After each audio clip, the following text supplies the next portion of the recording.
Bien, seguimos en el contexto, pero ahora le vamos a dar la bienvenida a la directora de Epidemiología y Gestión de Riesgo del Ministerio de Salud Pública, la doctora Lorena Govern. Doctora, bienvenida a TN23. Estamos hablando justamente de esta alarma, pero quisiera iniciar hablando exactamente de qué es esta enfermedad, qué es el dengue, que es la pregunta que nos hacemos a nivel nacional. Muy buenas tardes, muchas gracias. Bueno, esta es una enfermedad que nosotros tenemos ya décadas de tener en el país. Es una enfermedad que es transmitida por el mosquito Aedes aegypti. Puede transmitir cuatro variedades de un mismo virus. Por eso nosotros acá en el país hablamos de que puede darle a la persona 4 veces dengue.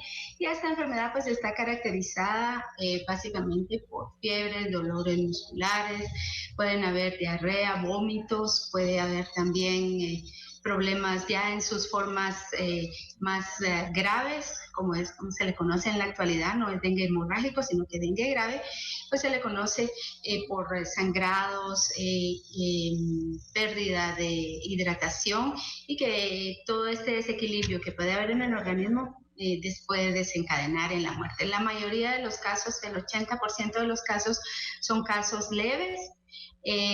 Hay un leve porcentaje que se manifiesta en forma grave y de esa forma grave, pues que evoluciona a una forma grave y de esos, pues hay un porcentaje también mínimo que puede desencadenar a la muerte. Lamentablemente, nosotros tenemos registrados que cada cierto tiempo, cada 3, 4 o 5 años, estamos teniendo epidemias importantes en el país. La última la tuvimos en el 2019, que tuvimos más de 50,000 casos registrados. Eso eh, es la punta del iceberg. Por supuesto que hubo muchos casos más.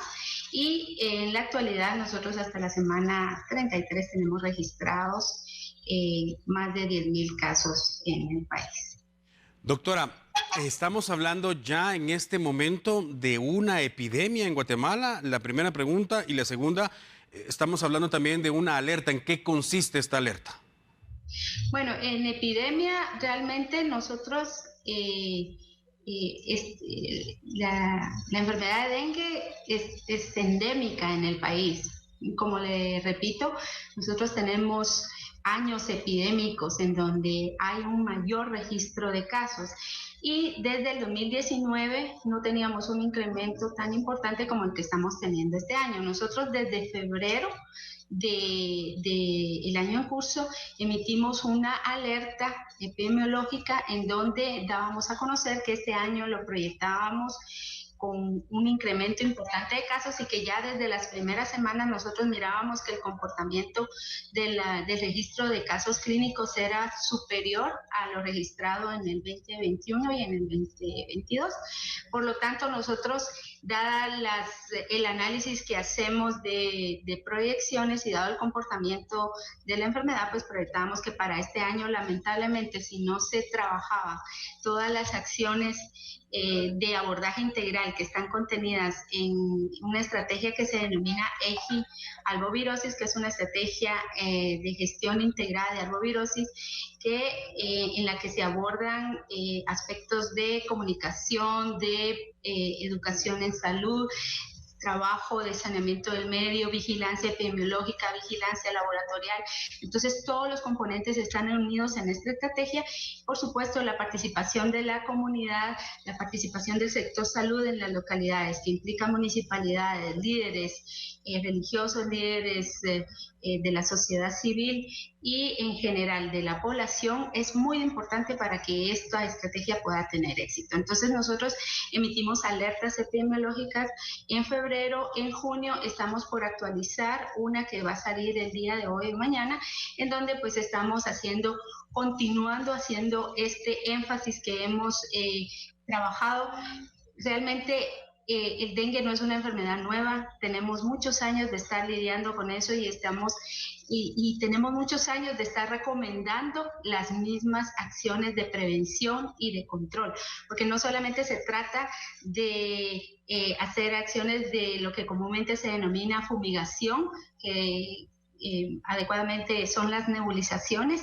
No solamente se trata de eso o de poner químicos dentro de los de algunos lugares en donde se guarda agua. Hay muchas acciones que se pueden realizar para la prevención y el control de los criaderos del mosquito, y hacia eso queremos de nuevo enfatizar, porque no son acciones nuevas, no es algo que sea inventado o que sea reciente, es una enfermedad que todos lamentablemente conocemos y que estas acciones preventivas son realmente muy fáciles de realizar, y lo que le toca al ministerio, aparte de la prevención y de la educación, que es una participación que debe de ser con todos estos sectores que le digo, pues nosotros también trabajamos en la identificación de dónde están ubicados los criaderos en las comunidades. Esto se denomina como encuestas entomológicas. A través de estas encuestas entomológicas nosotros identificamos si los criaderos están dentro de las casas, si están afuera de las casas, y cuál sería el mejor abordaje para la eliminación de estos criaderos. Lamentablemente el tener chatarras, llantas en los patios, y con el aumento de la temperatura y con las lluvias que se dan, pues esto es como una receta perfecta para que el mosquito pueda en cualquier sitio donde haya agua estancada pueda depositar sus huevecillos, y ahí pues empieza otra vez el ciclo. Y si hay personas que están enfermas, pues por supuesto la transmisión se mantiene. Hay que recalcar que esta no es una enfermedad de persona a persona, no se transmite como COVID, en donde el contacto con una persona puede dar la enfermedad. Esta es una enfermedad que el mosquito lo tiene que picar a uno para que esto, y el mosquito tiene que tener el virus, el mosquito pica a una persona enferma, se lleva el virus y pica a otra persona que está sana, para que entonces se perpetúe el ciclo de transmisión del virus. Esto es muy importante, esta aclaración, doctora Gober, entre todos los datos, por supuesto, que usted está mencionando. No se transmite de persona a persona. Quiero hacerle dos preguntas en este momento. La primera, ¿qué hacer entonces en caso uno del integrante de una familia está infectado? ¿Es necesario que se aísle? ¿Cuál es el tratamiento a seguir en caso, repito, una persona de positivo esté infectada en un núcleo familiar? Hablemos de una familia de 5 o 6 personas. Esa es la primera pregunta. Y la segunda, habilitamos también espacio acá en TN23 para saber qué dicen nuestros televidentes que en este momento están en sintonía. Voy a darle lectura a una de las primeras preguntas que nos llega y dice: cuando era niña pasaban fumigando las casas, ¿por qué ahora ya no lo hacen? Doctora, la escuchamos. Bueno, empezando por la última, con la fumigación, que es lo que nosotros denominamos nebulizaciones, no es una actividad que no se debe de realizar comúnmente ni sistemáticamente, porque es un químico que no en todos los casos se necesita. Esta acción se da cuando hay una evidencia de que hay una circulación de muchos mosquitos adultos dentro de una comunidad. Entonces, si hay evidencia dentro de la encuesta entomológica, que le digo que es parte de lo que hacen nuestro personal de vectores en las áreas de salud, pasan investigando de casa en casa, y por eso es tan importante que les den apertura adecuadamente identificados para ver cuáles son los criaderos, cuáles son los lugares en donde puede estar creciendo el mosquito, ya sea adentro de las casas, en los alrededores o en los patios, ¿verdad? Entonces es importante que a través de esas encuestas se identifique si son larvas las que se encuentran o si es mosquito adulto. Entonces, dependiendo de eso es que se hacen las actividades de nebulización o de fumigación, como que se conoce normalmente. Y si se dan, si se siguen haciendo, lo que pasa es de que tiene que ser realmente con una evidencia de que esa es la mejor estrategia que se necesita para el abordaje en una determinada comunidad. Con respecto a la primera pregunta que me hizo, era en relación a qué hacer cuando una persona está en un núcleo familiar y se encuentra enferma. Pues en este caso nosotros recomendamos que la persona pueda dormir o pueda estar en un ambiente en donde no le piquen más mosquitos, porque el problema es de que si le pica a esta persona un mosquito y luego hay un entorno en donde hay más familia, puede entonces perpetuarse la transmisión del dengue dentro de la misma familia. ¿Qué recomendamos para los otros miembros de la familia? Pues que utilicen repelentes. Yo sé que a veces es un poquito molesto por el olor, o que utilicen también ropa de manga larga, que traten, y también en ambientes cálidos. Es algo muy difícil, muy complicado, pero es necesario para poder evitar que más personas enfermen. Entonces la utilización de repelentes y la utilización de ropa y de mosquiteros también en las ventanas, eso también son medidas que son básicas para evitar la transmisión del dengue dentro del hogar. Doctora Govern, somos una sociedad, no debería ser de esa manera, pero es la realidad, donde muchas personas nos automedicamos. Creemos en el consejo de la abuelita, en el consejo de la mamá, en el consejo del amigo, y si empezamos a presentar fiebre, ya nos automedicamos. Pero lo correcto, evidentemente, es acudir al médico, y sobre todo en esta época en que estamos hablando de una alerta a nivel nacional por los casos de dengue. Y evidentemente que todavía persiste también la pandemia de COVID-19. ¿Qué hacer entonces al empezar a presentar los primeros síntomas? Esa es la primera pregunta, y esto lo voy a unir también con otro comentario que nos llega vía WhatsApp, que dice de la siguiente manera. Buena tarde, una pregunta: ¿no hay vacuna o inyección para el dengue y no es confiable? ¿Cómo puede saber uno si tiene el dengue? Gracias, buena tarde, menciona esta persona. Cuando hablamos de la pandemia, fue una vacuna casi en tiempo récord. ¿Cómo es posible que después de tanto tiempo, como usted dice, hemos venido arrastrando por décadas el dengue, todavía no haya un medicamento en específico para combatir esta enfermedad? Sí, bueno, le comento que esto pues en todos los países es similar situación que la que tenemos nosotros, todos los países que son endémicos para esta enfermedad. En la actualidad ya está en desarrollo una vacuna y ya se está finalizando todos los procedimientos para que sea puesta en el mercado y que puedan los países solicitarla. Entonces, pero todavía no hay, inclusive la OPS está ya también evaluando poderla ofrecer a un costo bajo, pero todavía no está totalmente disponible para todos los países. Es algo que se está todavía trabajando. No se le había dado una prioridad por los laboratorios que son los que desarrollan este tipo de biológico para prevenir enfermedades, y es que la característica que tiene, como le indicaba anteriormente, es de que son 4 serotipos los que pueden dar dengue.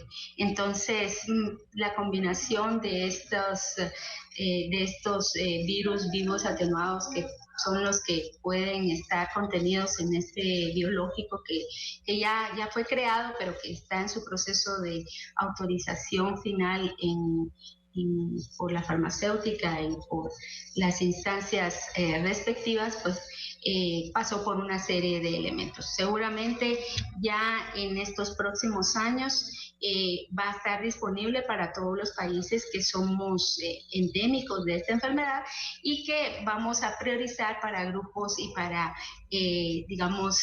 lugares especiales en donde haya un mayor riesgo de transmisión del dengue. ¿Cómo se diagnostica?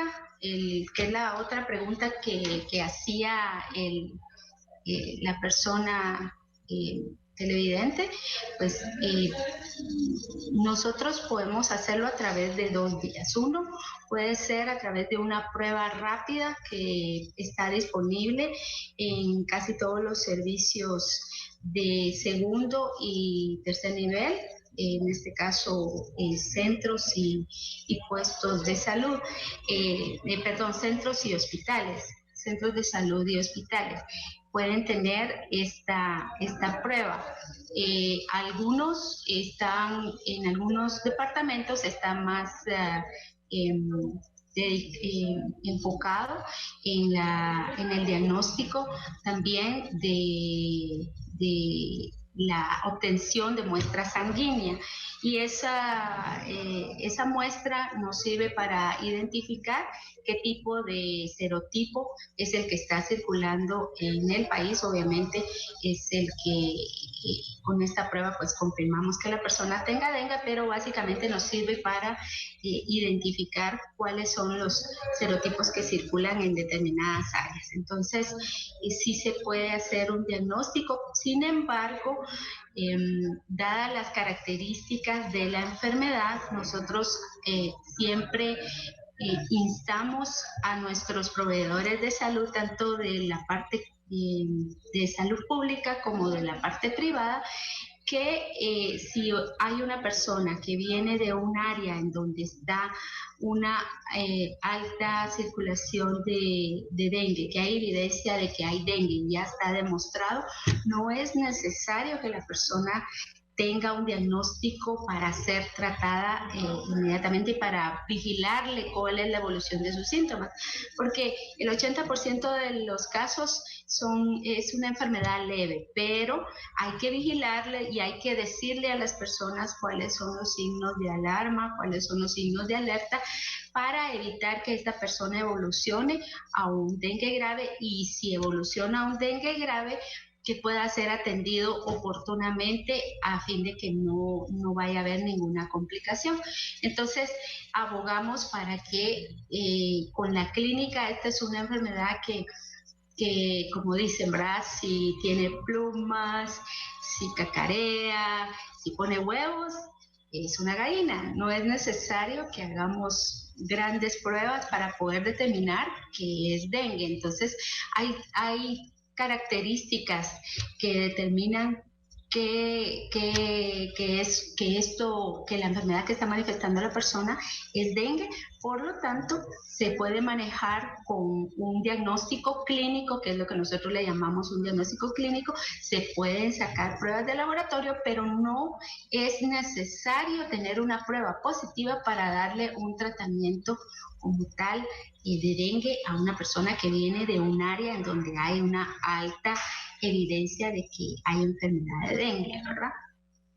Doctora Lorena Govern, gracias una vez más por estar con nosotros, gracias por compartir esa información importante con nosotros y por supuesto con nuestros televidentes. Usted, amigo televidente, ya lo sabe, no se contagia el dengue de persona a persona, pero sí es muy importante el dato que ofrecía la doctora. Si existe una persona infectada en la vivienda donde estamos nosotros, es picada por un insecto, un zancudo, y después pica a otra persona, podría contagiarse esa persona también. Así que por favor, trate de evitar el agua estancada y acuda en busca de los profesionales en caso usted empiece a presentar los síntomas. Vamos a la pausa, ya volvemos con más.